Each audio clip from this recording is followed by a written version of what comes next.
Ain't that a beautiful sight, huh? Nice.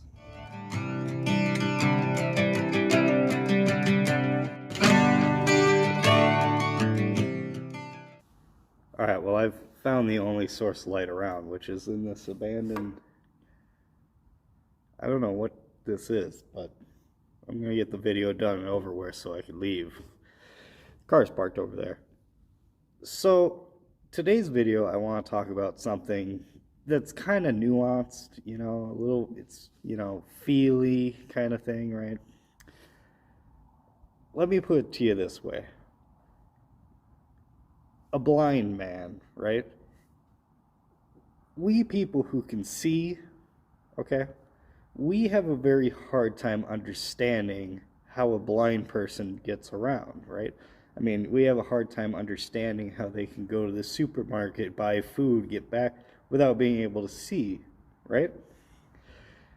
And sometimes, if you ever talk to these people, often is the case, they are fine with it. They have no desire to really see because they can see the world around them just fine the way they are. How is that possible? The same can be said with our cars. What do I mean by that? Where is this whole philosophy thing going, okay? Here's my point. It's dark outside now, right? This is what sparked the whole video idea, right? I'm just tooling around, getting used to the new tires up front, right? We put the skinnies on. So you gotta get used to it. The car feels a little different. You gotta know how far you can push it around corners, stuff like that. You're building a relationship with the car. The car changed a little bit, so now you gotta reaffirm that relationship so you fully know all the parameters, okay? That's the basis of this video, by the way. I'm tooling around, and it's getting dark outside, and I don't have really a working speedometer in the first place. If you ever watch the video, you'll see the tachometer saying I'm going like 100 miles an hour on the highway. I'm not. It just doesn't read correctly. I need to change the gear, the gear in the transmission, the speedometer gear, and I'm not going to because the combination of tire size and gear ratio is going to change so often it's not even going to be worth it. I just go off the tachometer to reaffirm how fast I'm going. I don't use the tachometer to tell how fast I'm going. I use the tachometer to affirm how fast I believe I'm going. Because when you get a relationship built with the car, right?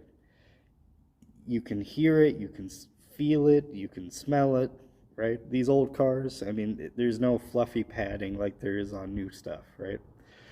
You actually gain a very intimate relationship with your vehicle, right? So I'm cruising around. I got no light on my tachometer. Oh, I forgot to mention, I never wired the light on the tachometer. Still have to wire the lights to the gauges. Just never got around to it. But I'm driving around. No, don't know how fast I'm going. Well, can't physically see how fast I'm going. Oil pressure, can't tell really. Can't tell how hot it is. But yet, in the darkness, when the whole, inside of the car is just pitch black, all you can see is just the headlights driving on the road, you can hear how fast you're going. You can hear the tone of the engine, because the engine has a very specific tone for every RPM. And really, 3,000 RPM under load and 3,000 RPM not under load, like at a steady state on a highway, those have two different sounds, right?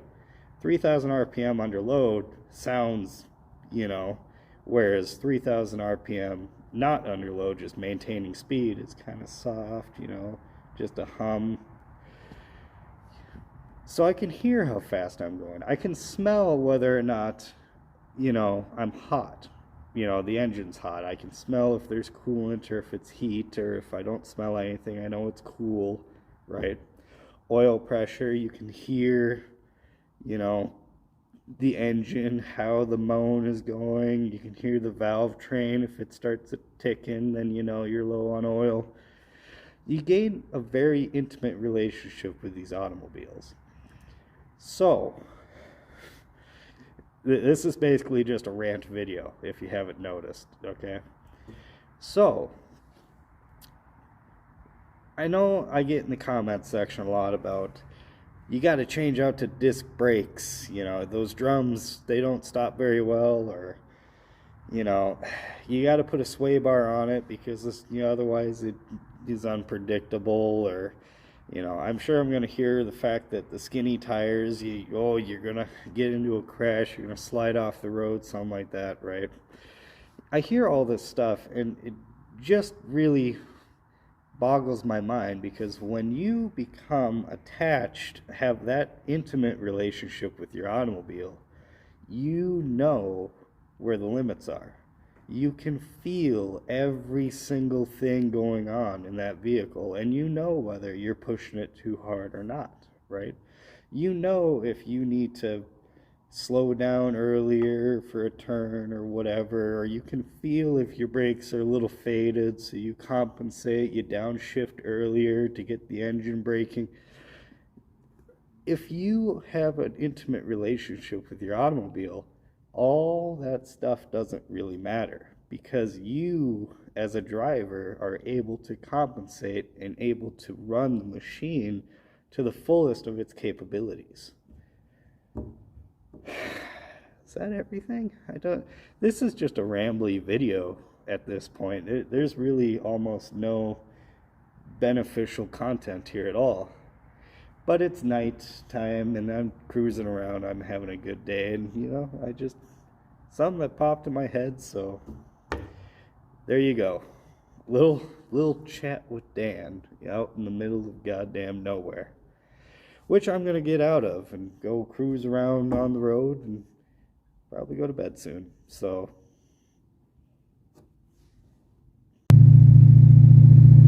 it's actually a lot more peaceful without all that light.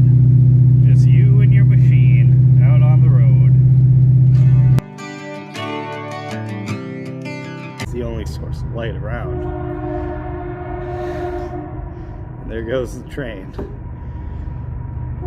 Anyway, quiet down now.